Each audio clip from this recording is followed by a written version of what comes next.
The rebuild will not begin as dramatically as your ego wants. That is why you keep delaying it. You are waiting for the clean Monday. The perfect plan.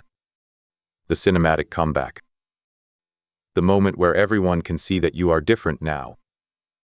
But real rebuilding does not start on a stage. It starts on the floor. In the ash. With one brick. And no applause. You may not be afraid of starting over. You may be afraid of starting small. Small feels insulting when the dream in your head is huge. Small feels like evidence that you fell behind. Small feels like proof that the old fire did real damage. So you keep trying to make the first step look impressive enough to protect your pride. You do not just want to rebuild. You want to look rebuilt. You want the new routine, the new body, the new offer, the new content system, the new bank account, the new room, the new identity, all at once. And because all at once is too heavy to lift, you lift nothing. That is the quiet trap. Pride turns the first step into a performance. Then performance makes the first step too large. Then size becomes the excuse.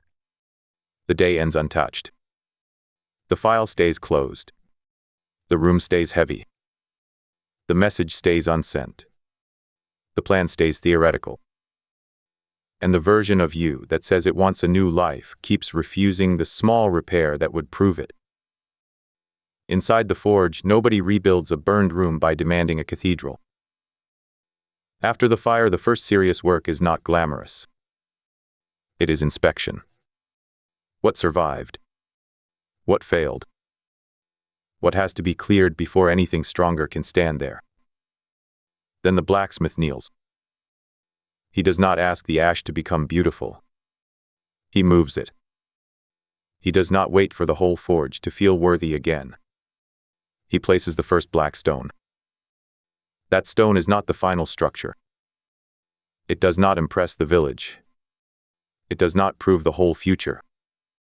But it proves something the ego keeps avoiding. The rebuild has begun. Most people lose the comeback before it starts because they keep negotiating with the size of the first brick.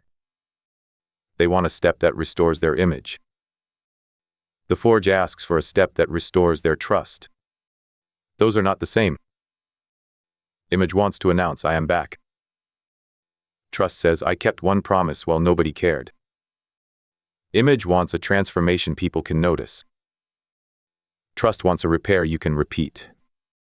Image asks whether it looks impressive. Trust asks whether it is true. If your life burned in a certain area, your first job is not to design the victory speech.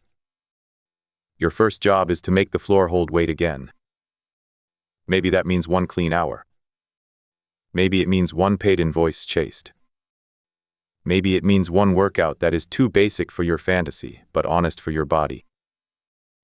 Maybe it means one page written badly enough to exist. Maybe it means one apology. Maybe it means deleting one distraction that keeps the old version fed.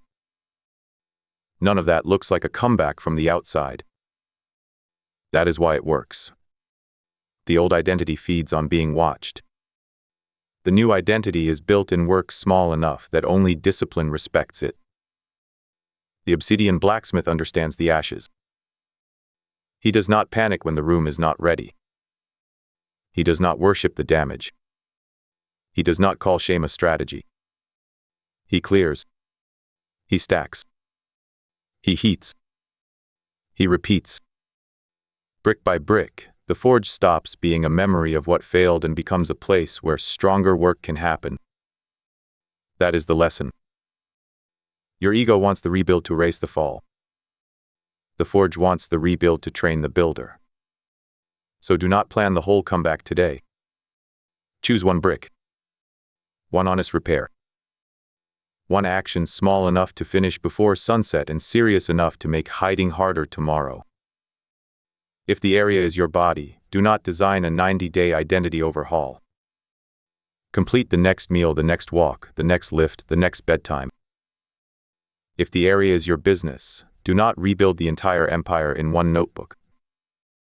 Open the one offer, one invoice, one client message, one sales page, one system that has been waiting under the ash. If the area is content, do not wait until you feel like a creator again. Write the first bad draft. Record the first clean thought. Publish the small piece that proves the engine still turns. If the area is your environment, do not imagine the perfect room. Clear one surface. Empty one bag. Reset one corner. Make one space obey the person who is returning. If the area is your mind, do not try to solve your entire life in a burst of pressure. Write the truth in 10 lines. Name what failed without turning it into an identity. Name what gets repaired next. Then stop negotiating. The rule is simple. Before sunset, one visible artifact must exist. Not a feeling. Not a promise. Not a dramatic note in your phone. An artifact. A clean surface.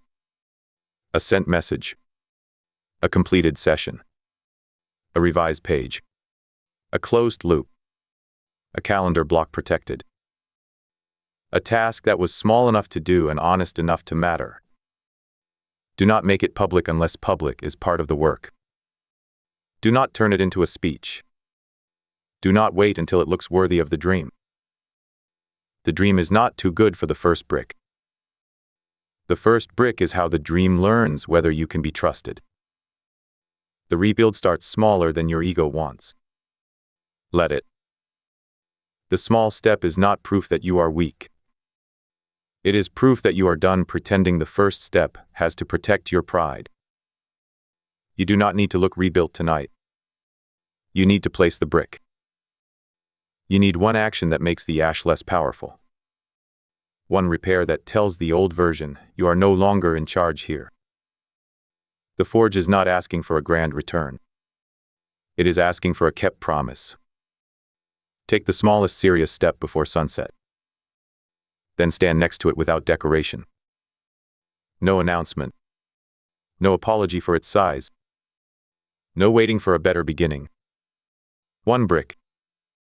One quiet repair. One honest proof. The rebuild has begun.